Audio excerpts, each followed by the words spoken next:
또 강단에서 성경 말씀을 연구해서 가르치라는 그런 것을 권유를 받았어요. 그렇지만 루터는 자기가 생각하기를 자기는 하나님의 말씀을 가르칠 자격이 없다고 생각을 했더라고요. 우리도 그렇잖아요. 지금까지 나도 신앙을 어릴 때부터 지금까지 해왔는데 내가 누구를 가르친다는 건 정말 부담스럽고 무엇부터 해야 될지 모르겠잖아요. 그래서 두렵고 내가 누구를 전도하는 것도 두렵고 이거 뭘부터 가르쳐야 되지? 자꾸 그런 게 제 자신을 보게 되니까 그게 두려운 것 같아요.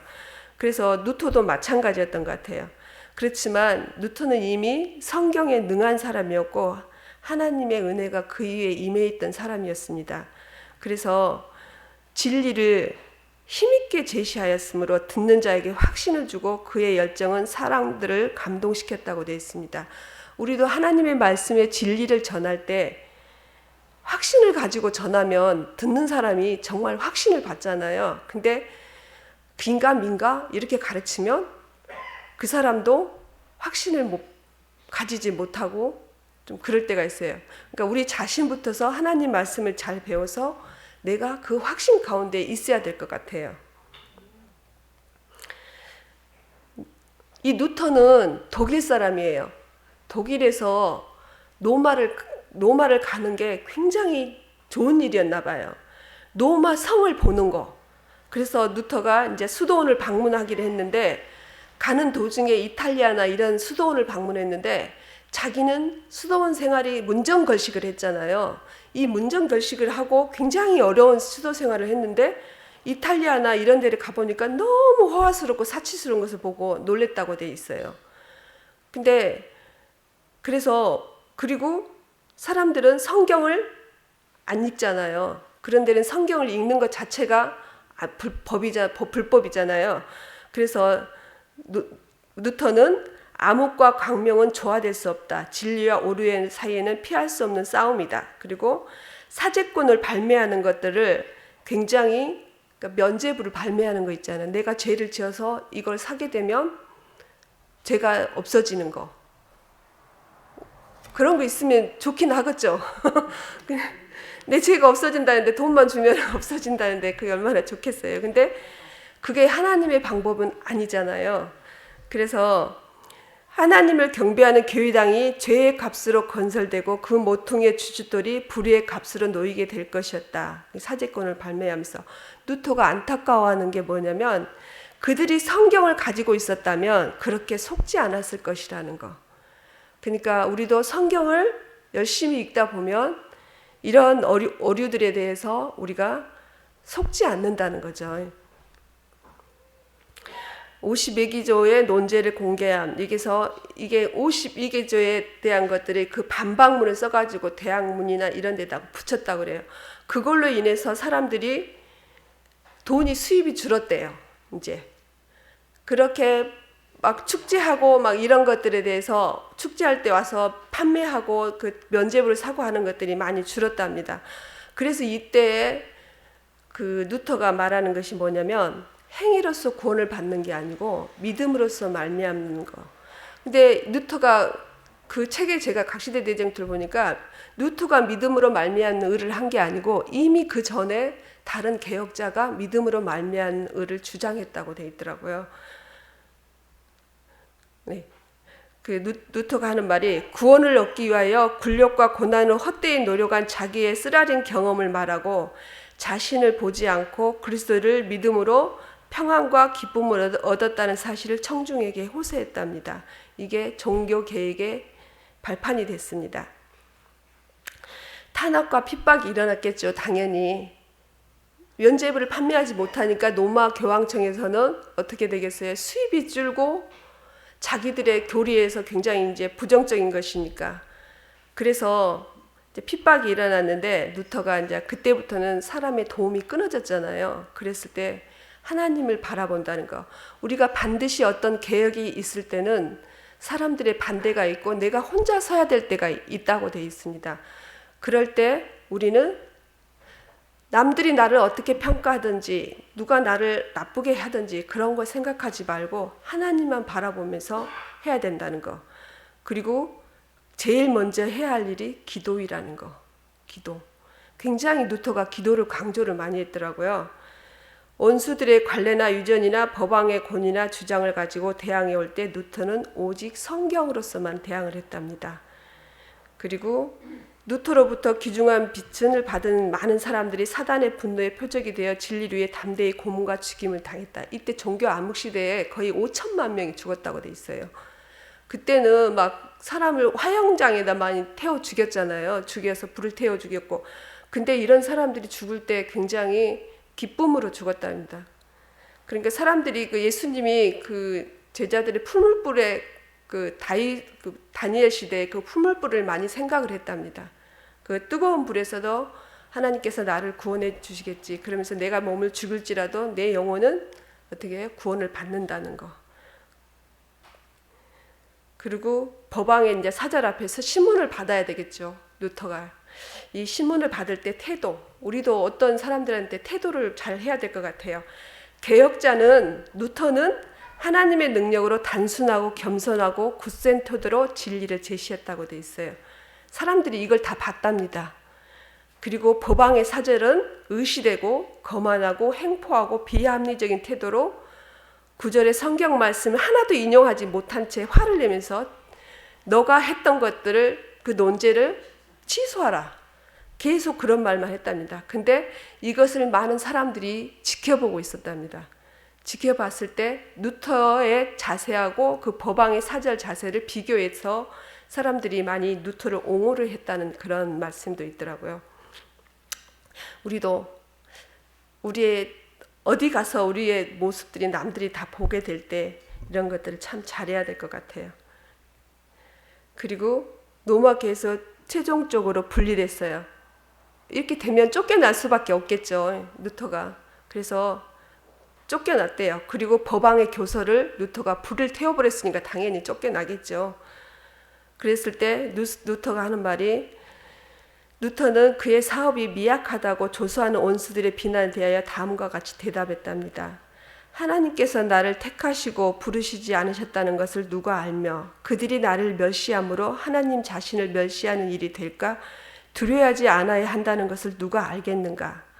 모세도 애굽을 떠날 때 홀로 있었고 엘리야도 아합의 통치에 홀로 있었고 이사야도 예루살렘에 홀로 있었고 에스겔도 바벨론에 홀로 있었다.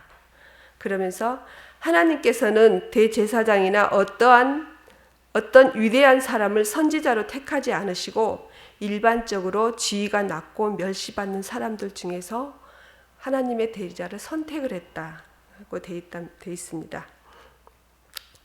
개혁운동, 우리가 믿음의 옛날의 노독들은 정말 핍박 가운데서 신앙을 많이 키웠잖아요. 그러니까 저 같은 경우는 이제 제가 저를 말을 한 게 아니고 저 아버지가 교회 다니면 죽인다고 삽으로 막 쫓아다니고 그리고 이제 결혼도 엄청 반대했죠. 막 그 절대로 안식일교회나 결혼하면 안 된다 그래가지고 많이 반대를 했었는데 그럴수록 어떻게 더 간절해지잖아요, 사람이. 그러니까 우리 신앙도 마찬가지인 것 같아요. 하지 마라 하면 더 간절해지는 것 같아요. 이 개혁운동도 막을수록 더 커졌다고 돼 있어요. 그래서 루터의 저서와 교리는 그리스도 교국으로 퍼져나가서 개혁사업이 스위스, 네덜란드, 프랑스, 스페인, 영국, 벨기에, 이탈리아 그런 데로 다 진리가 전파됐더라고요. 그 종교개혁 뒤로 한번 제가 이렇게 책을 넘겨보니까 정말 개혁운동이 엄청 여러 나라에서 일어나고 있었더라고요. 수많은 사람들이 죽은 듯한 혼수 상태에서 깨어나서 신앙생활의 기쁨을 누리고 있었다. 그러니까 종교 암흑시대 그럴 때 사람들이 뭐가 뭔지 모르는 그런 혼수 상태에 있었는데 이 종교 계획을 루터가 얘기를 하면서 정말 신앙이 뭐라는 것을 깨닫게 된 거죠. 루터의 실종의 교훈. 이게 마지막 부분에 제 8장에 써 있더라고요. 루터의 실종의 교훈이 뭘까요? 저도 이걸 보면서 참 루터를 그 독일의 황제가 루터를 로마에서 살리기 위해서 빼내는 그런 과정이에요. 근데 이 독일로 데려오면서 비밀리에 데려오면서 이 루터를 황제도 모르는 사이에 그 빼내는 사람들이 황제도 모르는 곳에 숨겼어요. 왜? 황제가 만약에 알게 되면 황제도 어려움을 당할 수가 있잖아요. 그래서 황제도 모르는 곳에 숨겼어요. 근데 여기에서는 보니까 하나님께서 그 과정에 개입을 하셨더라고요. 하나님께서 당신의 종을 공생의 무대에서 물러나게 하신 것은 루터로 하여금 원수들의 분노를 피하기 위한 것만이 아니었으며, 또한 그에게 중대한 사업을 맡기기 위해서 조용한 시간을 갖게 하기 위한 것만도 아니었다. 거기에는 거두어야 할 귀중한 결과가 있었다.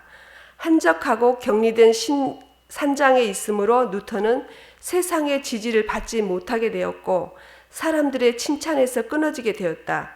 그리하여 그는 성공에 흔히 따르는 자부심과 교만으로부터 구제되었다. 이리하여 그는 고난과 겸비를 통하여 그가 갑자기 높임을 받음으로 현기증이 날 만큼 높은 곳에서 안전하게 걸어 다닐 수 있게끔 준비를 갖추게 되었다. 진리가 전해짐으로 자유를 경험하게 될 때 사람들은 하나님께서 오류와 미신의 쇠사슬을 끊어버리기 위하여 사용하신 그 인물들을 찬탄하는 경험을 가지기 쉽다. 사단은 사람들의 사상과 애정을 하나님께로 분리시켜 사람을 바라보게 하므로 도구에 불과한 사람들을 높이 우러러보도록 유혹한다. 그리고 온갖 사건의 배후에도 지도하시는 하나님의 섭리의 손길을 무시해 버리도록 한다. 이런 경우에 흔히 칭찬과 존경을 받는 그 종교 지도자들은 하나님을 의지해야 할 것을 잊어버리고 자신을 의지하게 된다. 개혁 사업의 지지자들은 이와 같은 정신에 사로잡히게 되면 개혁 사업에 방해를 받게 된다. 이게 루터의 실종의 교훈이더라고요. 우리들은 항상 도구에 불과하다는 것을 기억해야 될 것 같아요. 그래서 하나님께서 루터의 실종 사건을 만든 이유더라고요. 그래서 루터는 그 이후부터는 그 사람들한테 나서서 얘기하는 것보다 저서로 많은 사람들한테 그렇게 몰래 이렇게 나서서 활동을 했다고 되어 있습니다. 종교개혁에 대한 루터의 태도. 루터는 개혁 사업을 유지하기 위해서는 세속적인 권력이나 또 무력을 호소해서는 안 된다고 첫 번째로 사람들한테 말했고요. 그리고 믿음과 기도로서 담대히 하나님 보좌 앞으로 나아가고 오직 성령으로 가장 필요하고 급한 것은 기도. 그리고 작센 선우에게 편지할 때, 그러니까 작센 선우라는 사람이 루터를 많이 도왔더라고요. 근데 이 사람한테 어려움이 가지 않도록 루터가 많이 신경을 썼던 것 같아요. 우리는 양심산 연명에 대한 제안에 찬동할 수 없습니다. 우리의 복음 때문에 한 방울의 피라도 흘려야 하는 일을 보기보다는 차라리 10번이라도 죽는 것이 낫겠습니다. 우리가 담당해야 할 일은 사지로 끌려가는 어린 양과 같아야 합니다. 그리스도의 십자가를 져야 합니다.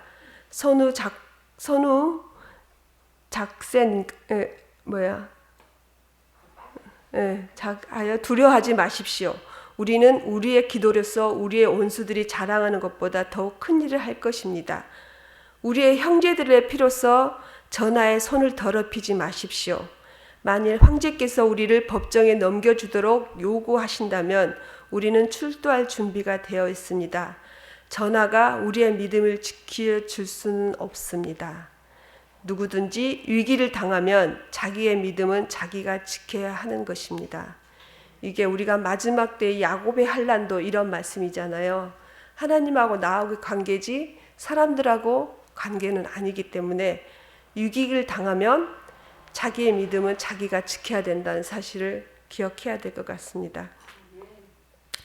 큰별 마르틴 루터, 그러니까 그는 정말 비천한 가정에서 태어났고, 그렇지만 이 사람이 교수까지 했고 정말 어려운 가운데서도 종교 개혁을 시작을 해가지고 이 땅에 지금 모든 개혁이 일어나서 우리도 지금까지 유지해온 신앙인 것 같아요. 그렇지 않았으면, 이 종교 개혁이 있지 않았으면은 이 세상은 정말 사단의 나락으로 들어갔을 거라고 그렇게 말씀하고 있습니다. 루터의 종교 개혁은 당시 종교와 사회에 큰 영향을 주었다고 되어 있습니다. 루터가 63세로 사망을 했습니다. 네, 정말 젊은 나이에 죽었죠. 34세에 개혁을 하기 시작했고 29년 동안 했고 그 다음에 63세로 죽었습니다. 그랬을 때 루터는 그러니까 주변의 사람들이 의사하고 임종을 지켜봤을 때 루터가 어떤 성경 구절을 계속 암송하고 있었답니다. 죽음 직전에. 그게 뭐냐면 요한복음 3장 16절이랍니다. 하나님께서 세상을 이처럼 사랑하셔서 그의 독생자를 주셨으니 이는 그를 믿는 사람은 누구든지 멸망치 않고 영생을 얻게 하려 하심이라. 새벽 3시가 가까워 요나스 박사는 마지막 이른 것을 알고 그에게 물었다. 선생님께서 가르치신 교리와 그리스도 위에 굳건히 서서 돌아가시겠습니까? 루터의 몸이 움직이면서 큰 소리로 대답했다. 예. 마지막 순간까지도 하나님 말씀을 외우면서 숨을 거뒀다고 합니다. 제가 루터를 보면서 정말 이런 개혁자들 정말 죽음을 무릅쓰고 이 사람들이 개혁을 해줬기 때문에 지금의 내가 있고 또 우리가 하나님 말씀을 또 성경을 읽을 수 있고 받아들일 수 있고 또 우리가 믿음을 지킬 수 있다는 것을 하면서 참 감사한 사람 루터였습니다. 그냥 종교개혁자 루터가 아니고 우리의 믿음의 선배였고 우리도 또한 루터처럼 그렇게 살아야 하지 않을까 그런 생각을 제가 루터를 보면서 많은 생각을 했습니다. 우리 성도님들도 내가 참 고난받고 힘들고 어려울 때 주변에 조력자가 되어주시고 또 루터처럼 오직 성경 또 기도로서 예수님 각시대 대쟁투 마지막 부분에 보니까 하늘나라더라고요. 그러니까 우리가 같이 손잡고 다 같이 하늘나라에 가야 될 것 같습니다. 네, 말씀을 마치겠습니다.